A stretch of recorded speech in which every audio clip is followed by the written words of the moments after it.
You swipe your keycard at the glass door on a bright Saturday, green light. You laugh a little because even the building assumes you are coming in. The lobby is cold in that over-air-conditioned way that makes money feel sterile.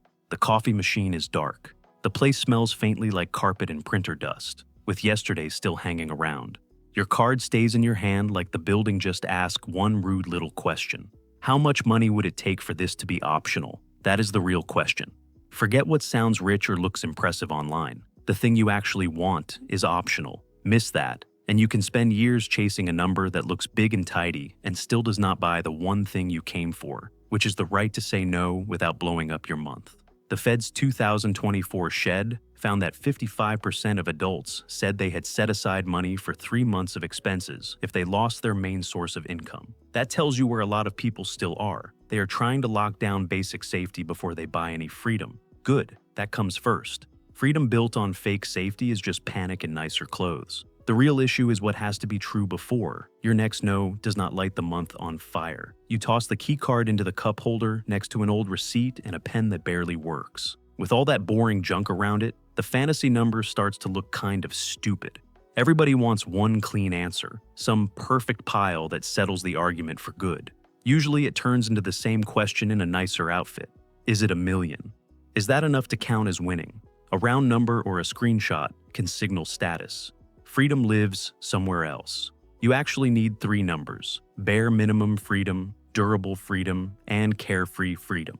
Start with bare minimum freedom, the version that keeps life moving if the paycheck stops. Durable freedom is for the season when life gets ugly on purpose. Carefree is what you call it when there is enough room for convenience, generosity, and a little breathing space without checking your pulse every time the market clears its throat. That changes the whole game. The real target underneath all this is vulnerability.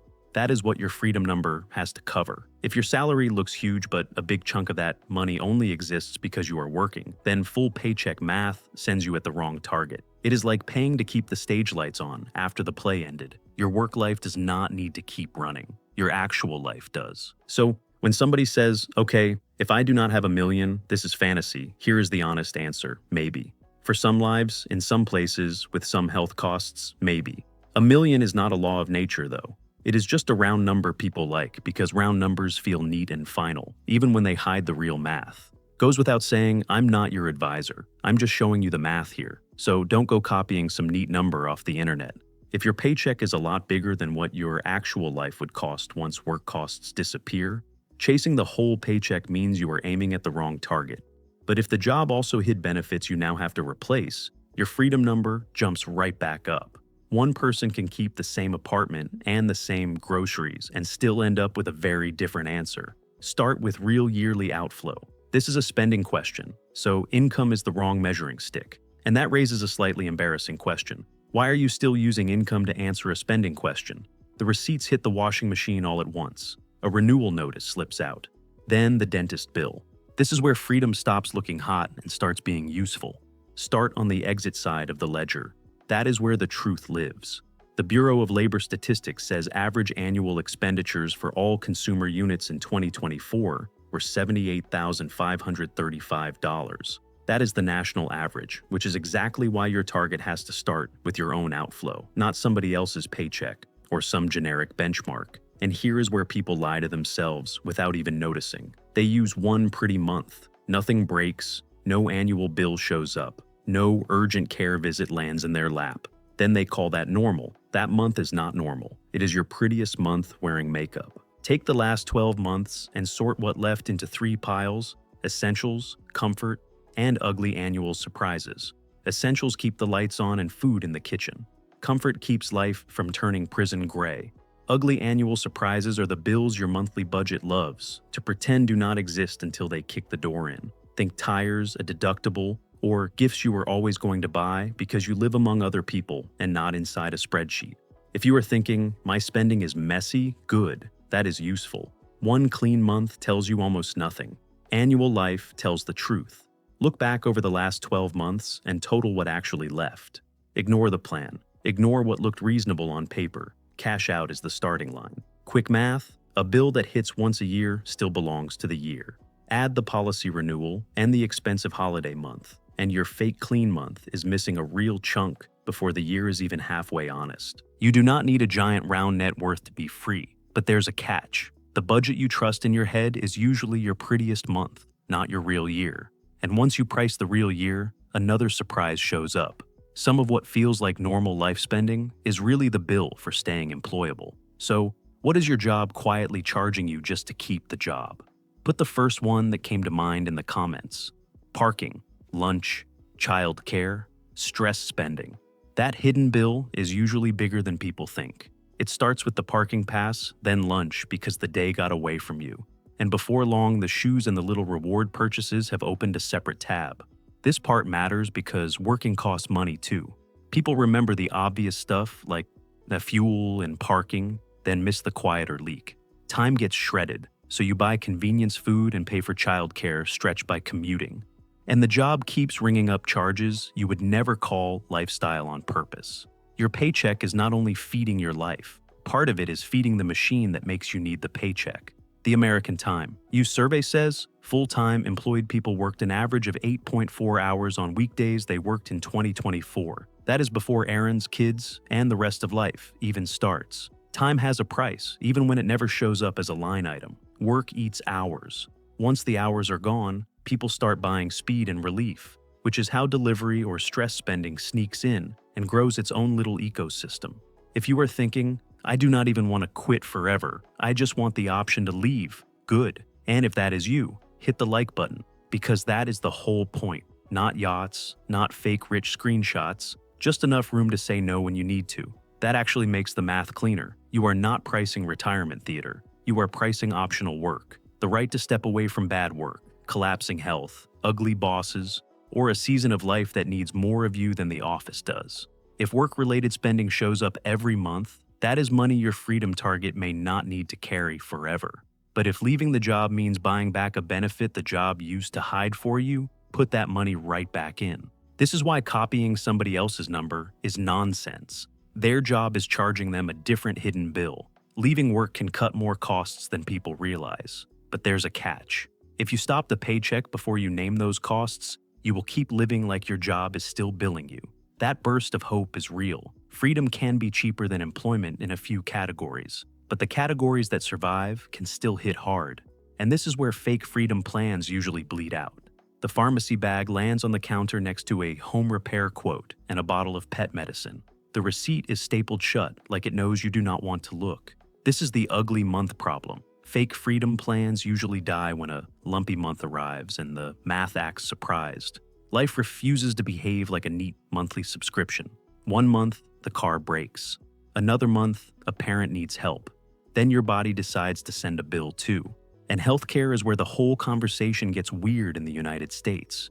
Because for a lot of workers, the job is not just income. It is the subsidized bridge between a normal year and a panic year. The Census Bureau says employment-based insurance covered 53.8% of the population for some or all of 2024. KFF says the average total annual premium for employer-sponsored family health coverage reached $26,993 in 2025, with workers contributing $6,850 on average and employers covering the rest. That is why leaving work can push your real freedom number up fast. When somebody says just save harder, what they usually skip is the part where the paycheck was also hiding a giant risk transfer. If you are thinking health insurance alone makes this feel impossible, that reaction makes perfect sense. It really does. In the United States, the job does not just pay you.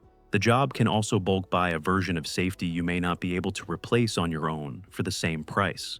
Your freedom number has to carry rent, groceries, plus the cost of no longer hanging off an employer plan.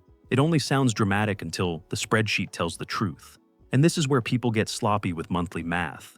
They flatten risk into one cute subscription. They say, my monthly spend is one neat number, so I multiply it by a rule and I am done. No, your monthly spend is the easy part. A deductible does not wait for a better time. A roof does not care that your graph looked stable last quarter. Family crisis does not bill monthly. If your calm month looks fine, then one ugly month adds a repair, a medical bill, and travel. That month did not break the plan. It revealed the plan.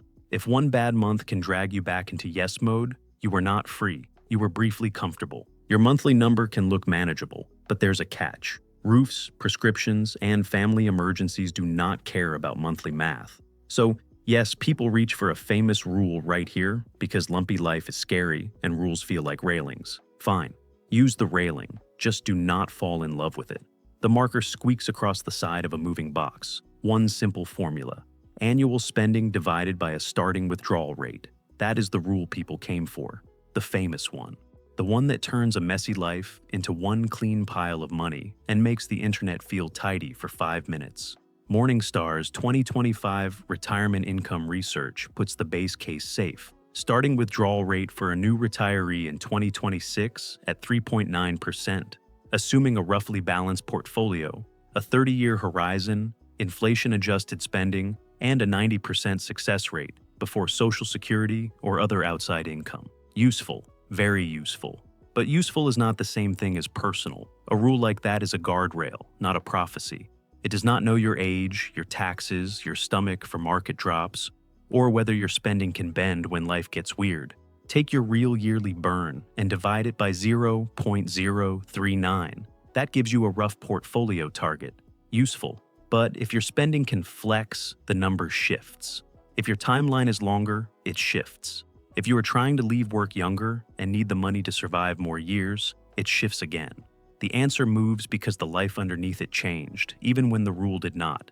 That famous withdrawal rule is useful, but there's a catch. It gives you a starting range, not a lifetime promise built around your exact age, taxes, and nerve. And right when the formula starts feeling clean again, the plumbing underneath ruins it. Because it matters where the money lives before it becomes your life.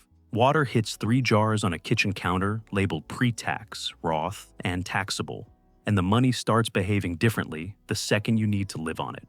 Watch how fast this gets annoying. People love saying, I need a certain amount per month to live. Fine. But gross money, net money, taxable income, and capital gains do not land in your life the same way. The standard deduction can do part of the work for you too. The IRS says the 2026 standard deduction is $16,100 for a single filer. That is one reason equal spending does not always require equal pre-tax income. A dollar pulled from pre-tax money does not buy the same life as a dollar pulled from Roth money. A taxable account with gains behaves differently again. This is where two people can look equally prepared on paper and still have very different odds of staying free. One built a smart mix. The other stuffed everything into one tax lane and now has to pull more gross money to get the same spendable life. If you need the same spendable amount every month, but one account mix forces you to pull more gross money than another, the second person can hit freedom with a smaller pile. The apartment, dinner, and pharmacy line can all look identical, while tax drag quietly changes the number. Two people can buy the same life with two different sized portfolios. But there's a catch. Taxes decide how much of your money is actually yours to spend. And there is one more pipe people either dismiss too hard or trust way too much. The plain Social Security envelope comes out of the mailbox, and suddenly the whole topic feels less theoretical and more stubbornly real. People either treat it like salvation or dismiss it entirely, and both reactions can make you plan badly. Social Security says the estimated average retired worker benefit for January 2026 is $2,071 a month. That is not luxury. But it is a floor, and floors matter more than people think, because a reliable chunk of later income means your portfolio does not have to carry the entire house forever by itself. If you are thinking, I am counting on Social Security a little, and I cannot tell if that is smart or delusional, here is the adult answer. Count it carefully. Keep the romance out of it, and keep the cynicism out too. Use the rules you actually expect to claim under. Respect the timing because early claiming and later claiming do very different things to the plan.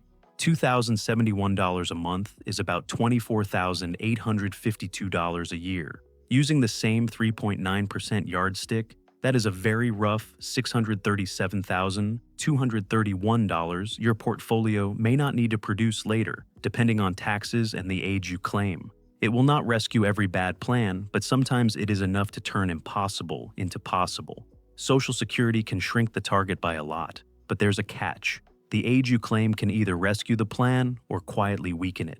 So, stop asking for one number. One number is a status game. What you actually need is a set of settings. One number for right now, another for bad timing, and a third for the life you actually want, not the life you modeled out of fear. 3 key rings land on the counter with paper tags: bare minimum, durable, carefree. This is the part people should have been shown first. Bare minimum freedom means essentials are covered without your next paycheck. It covers housing, food, utilities, basic transport, and core insurance. Real life at its minimum viable setting. Not fun, just survivable. A life that can keep moving while you breathe, recover, regroup, and stop saying yes just because the calendar got threatening. Durable freedom goes further. It covers essentials plus ugly timing, repairs, replacements, and buffer. The car fails or the leak appears, or the deductible hits, and the plan still holds. Durable freedom assumes life does not owe you smoothness. Carefree freedom is the version people show off online. It covers essentials and buffer, then layers in convenience, generosity, nicer travel, better food, gifts without stress, and the ability to replace things before they die. Nice. Very nice. It just should not be the first number you worship. If your life includes kids, parents, or both, that is exactly why one fake universal number fails.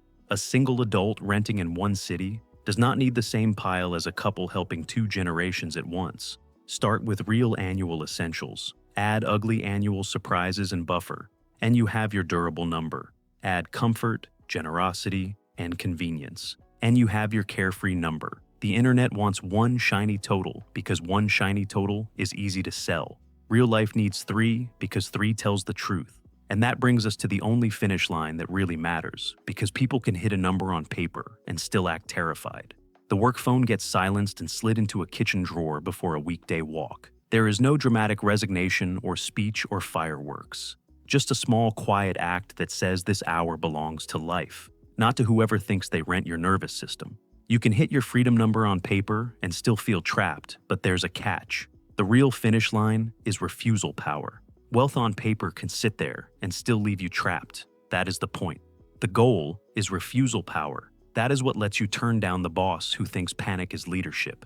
Step away from the role chewing through your health, stay out longer after grief or illness, and handle a family need without turning it into a financial emergency. Freedom is calm because it lets you wait, recover, choose a different job instead of clinging to the current one like it is oxygen, and leave a bad offer sitting where it belongs.